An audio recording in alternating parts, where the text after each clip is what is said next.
When you get your clay back and you're ready to paint, you're going to carefully carry your clay cookie to the table that has the paint that you want to paint. For your first coat, you're going to cover everything on this side of the cookie. So you have to think about your biggest, lightest color. For my snowman, the main color of the body of the cookie is going to be white. So I'm going to go to the table that has the white paint. If I was doing one of my other cookies that I needed a different color, like for this bunny, I would go to magenta, or the fish, I would go to blue or teal, and then this one I would go to yellow. But right now I'm going to look at my cookie and decide my biggest, lightest color, and that's the white. So for me, I'm going to go to that table. When you get to that table, you will see that there's probably a few different colors, and the one that you want may have somebody working at it already. You may have to be patient. Today, or for this part, we only are doing one color. So if there's already a brush that's being used and there's only one person waiting, you will just need to be patient. But if there's a few people waiting for that one color, I might get out some more brushes. But what you do is you gently dip your brush in the paint.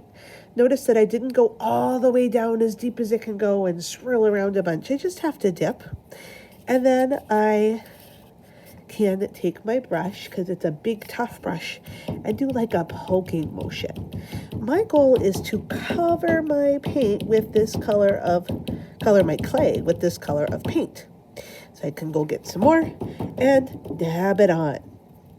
I want to brush, and fill up that whole thing and all that texture. I want to get in all those little cracks and crevices and give myself a good starting place.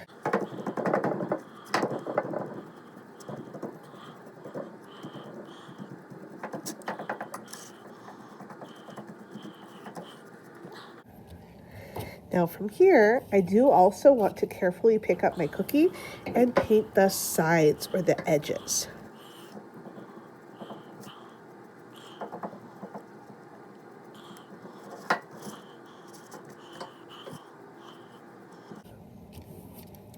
Now, it may be that you are like Mrs. Miller and you have some gobs of paint on there. Like maybe you went like this. Do you see all that paint? That's going to take a long time to dry, and I don't need it.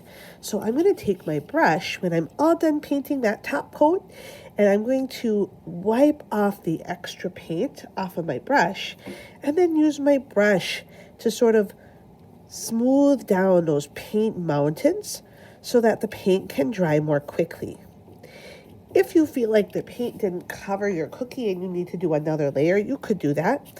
But just make sure that we're not leaving any big gobs of paint on the clay, because that will take a long time to dry. Now my brush can go back on the mat, not in the bucket because I don't want to tip it over, but I'm going to put it on the mat next to it. The mat will keep my table clean. Just a reminder, my friends, I did not put any paint on the back of my cookie. I want to make sure I can read my name really well, so I don't want to paint back there. If a little bit gets on there, that's no big deal. But we're not purposefully painting the back because we don't want the front to get broken.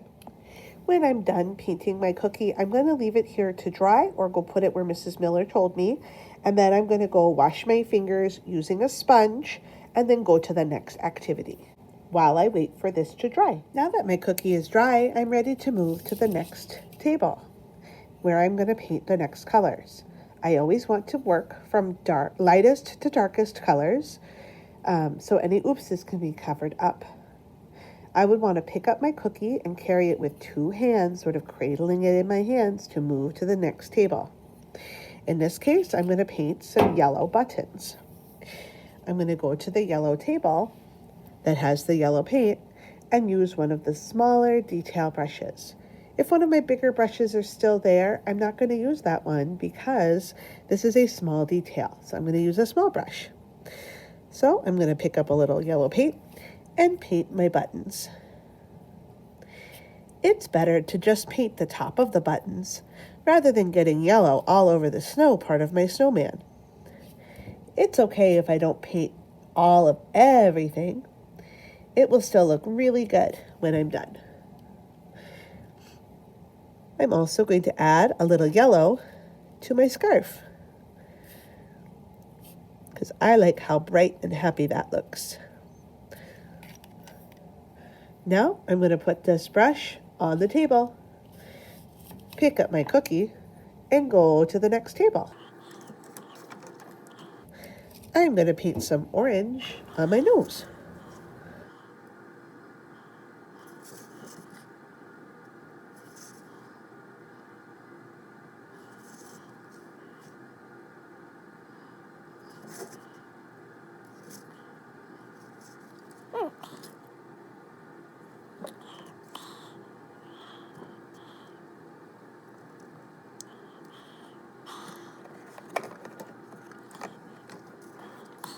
Now I want some very, very small red details.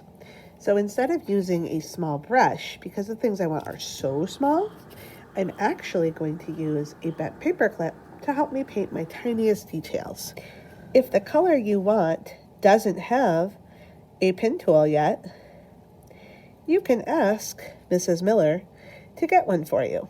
Remember, when you're done, it goes on the table, not in the cup.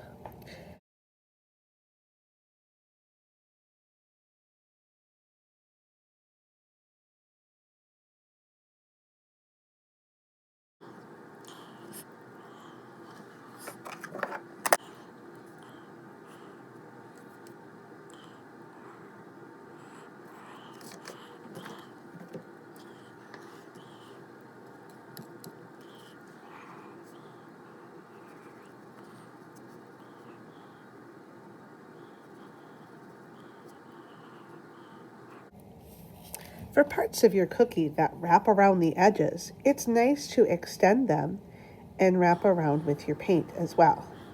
It will help your cookie seem more finished and complete.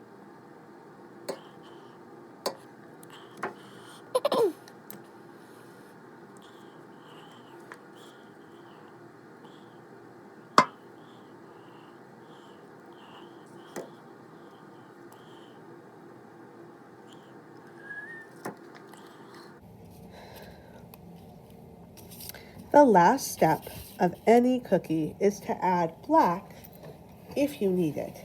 If you don't need it, feel free to skip it. But black should always be your last color. For me, I'm going to add black in the eyes of the snowman. And I just need a little bit, so I'm using a pin tool.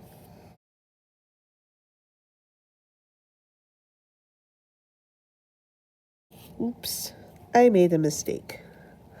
I'm going to wipe it off with my finger as best I can. Then I can go and repaint it with the right color. It won't be perfect, but it will be better.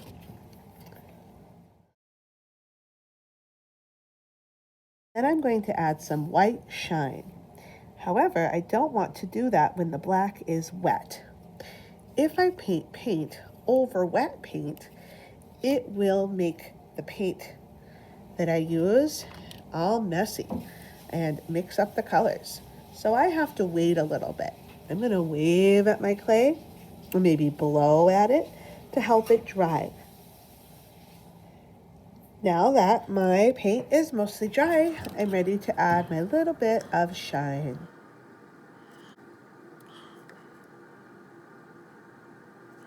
Adding a couple of dots of shine really helps my snowman look complete and done. Now it's time to pick up my snowman and put them on the grid for drying.